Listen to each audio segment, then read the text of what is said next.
శ్రీకాకుళం జిల్లా ఆంధ్రప్రదేశ్ రాష్ట్రం పెద్దపాడు గ్రామంలో ఆయన గృహంలకు పత్రికా మీడియా మిత్రులకు ప్రత్యేక సమావేశాన్ని నిర్వహించారు. ఈ సందర్భంగా పెద్దపాడు గ్రామ సర్పంచ్ ఆంధ్రప్రదేశ్ రాష్ట్ర యాదవ్ సంఘం రాష్ట్ర నాయకుడు కలగా శ్రీనివాస్ యాదవ్ మాట్లాడుతూ ప్రస్తుతం శ్రీకాకుళం నియోజకవర్గంలో వైఎస్ఆర్సీపీ పార్టీ తరపున ఎమ్మెల్యే స్థానం తరపున పోటీ చేస్తున్న ధర్మాన ప్రసాదరావుకి ఓటు ఎందుకు వేయాలి? ఆయన పట్టణానికి అతి దగ్గరగా ఉన్న తమ గ్రామానికి కనీసం మంచినీటి సదుపాయం కూడా కల్పించలేకపోయారని తెలిపారు. యాదవ సామాజిక వర్గానికి కనీసం ఒక సంక్షేమ సంఘ భవనం కూడా కేటాయించలేదని తెలిపారు.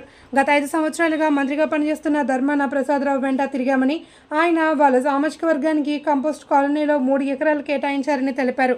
ఈ యొక్క పత్రికా మీడియా సమావేశంలో కాలా వెంకట్రావు, మామిడి శంకర్ యాదవ్, అధిక సంఖ్యలో నియోజకవర్గంలో ఉండే యాదవ సంఘ కుల సభ్యులు అందరూ హాజరయ్యారు. వాళ్ళు సరైన నాణ్యమైన తిండి పిల్లలకు పెట్టగా వాళ్ళు నానా బాధలు పడుతున్నారు. ఈరోజు ఈ శ్రీకాకుళం జిల్లాలో ధర్మాన ప్రసాదరావు గారు, ధర్మాన అన్నదమ్ములు ఇద్దరు కూడా ఈ జిల్లాలో ఉన్న యాదవుల పట్ల చాలా నీచాతి నీచంగా, చాలా బాధ్యతారాహిత్యంగా, అవమానంగా ఈ జిల్లాలో ఉన్న ప్రతి ఒక్క యాదవుడికి చేశారని నేను ఈ సందర్భంగా ఈ జిల్లాలో ఉన్న యాదవ్ బంధువులందరికీ మనవి చేస్తున్నాను. ఈరోజు వైసీపీలో ఉన్న కొంతమంది అవగాహన లేని పెద్దలు అంటున్నారు, ఈ జిల్లాలో ఉన్న యాదవులందరూ వైసీపీకి. ఇంకా నయమేంగా ఈ జిల్లాలో ఉన్న యాదవులు, ఈ జిల్లాలో ఉన్న తెలుగుదేశం పార్టీ అభ్యర్థులు, ఈ జిల్లాలో ఉన్న తెలుగుదేశం పార్టీ నాయకులు కూడా అందరూ వైసీపీలో ఎందుకు లేరని నేను ప్రశ్నిస్తున్నాను. ఇది మీరు తెలుసుకొని మాట్లాడాలి. తెలుసుకొని మాట్లాడితే బాగుంటుంది. అవగాహన లేని మాట్లాడితే ప్రజలు గమనిస్తారు, వీరికి బుద్ధి జ్ఞానం లేదనుకుంటారు. ఎవరు ఏ స్థానంలో ఉన్నారో అక్కడే ఉంటారు, ఎవరు ఎక్కడ ఉంటారో అక్కడే ఉంటారు. ఎవరికి ఏది నచ్చితే చెప్తారు తప్ప మీరు లేనిపోయిన మాటలు చెప్పొద్దని నేను మీ అందరికీ మనవి చేస్తున్నాను. అలాగే ఈరోజు ధర్మాన గారు ఆ సామాజిక వర్గానికి, అంటే ఆయన సామాజిక వర్గానికి సిస్టమ్ ఇంజనీరింగ్ కాలేజ్ దగ్గర సుమారు 3 ఎకరాలు ఇచ్చారు. మరి మీరు మీ సామాజిక వర్గానికి 3 ఎకరాలు ఇచ్చారు కదా, మరి ఈ నియోజకవర్గంలోనూ ఈ జిల్లాలోనూ సుమారుగా 90-100 కులాలు ఉంటాయి సుమారుగా. మరి మిగతా కులాలకి మీరు ఎందుకు భూములు కేటాయించలేదండి మంత్రి గారు?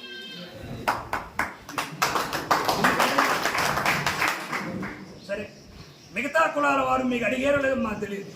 మేమైతే మీకు శ్రీకాకుళం తీసుకొచ్చిన నుంచి ఈ శ్రీకాకుళం జిల్లాలో యాదవ సామాజిక భవనానికి ఒక ఎకరైనా 2 ఎకరైనా కేటాయించమని మీకు అనేక మార్లు కోరాము. ఇంతవరకు మీరు అసలు ఎక్కడ దానికోసం ప్రస్తావన లేదు.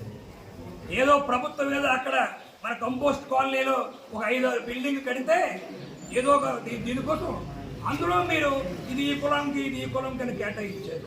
మరి అందులో మీ వెలమ కుల భవనం ఎందుకు పెట్టలేదు మీరు? దానికోసం అక్కడ 3 ఎకరాలు ఎందుకు?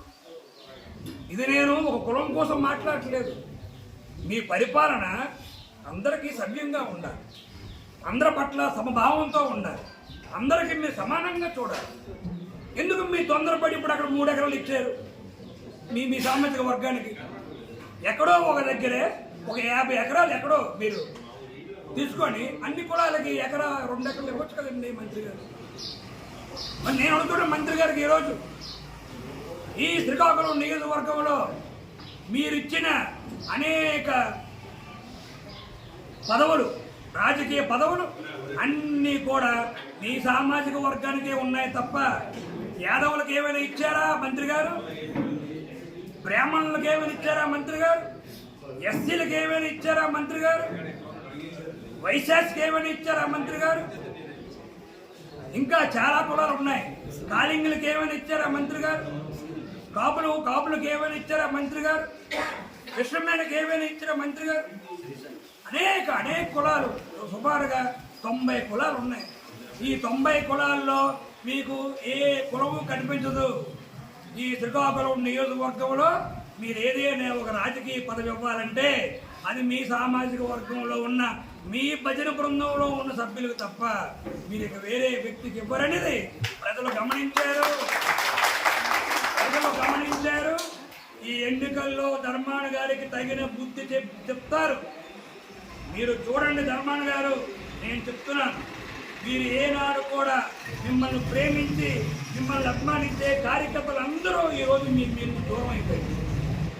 ప్రతి ఒక్కరు కూడా మీరు ఏ విధంగా అవమానం చేశారో దానికి ప్రతీకారం తీర్చుకునే స్థితిలో ప్రతి ఒక్క కార్యకర్త ఉన్నాడు, ప్రతి ఒక్క నాయకుడు ఉన్నాడు, ప్రతి ఒక్క ఓటర్ కూడా ఉన్నాడు.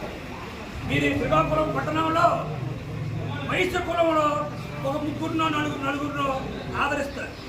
వాళ్ళకి మీరు కోట్లు ఇస్తారు, వాళ్ళతో వ్యాపారాలు చేయిస్తారు. అంటే వైశ్య కులంలో ఒక ముగ్గురికి మీరు కోట్లు ఇచ్చి వ్యాపారం చేయిస్తే వాళ్ళ వెనక మొత్తం వైశ్య కులం వచ్చేస్తున్నారు కదా, రాదు కదా. అలాగే ఇంకో కులంలో ఒక 2 ముగ్గురు ఉన్నారు, వాళ్ళతో మీ వ్యాపారం చేయిస్తున్నారు, వాళ్ళతో మీ రాజకీయాలు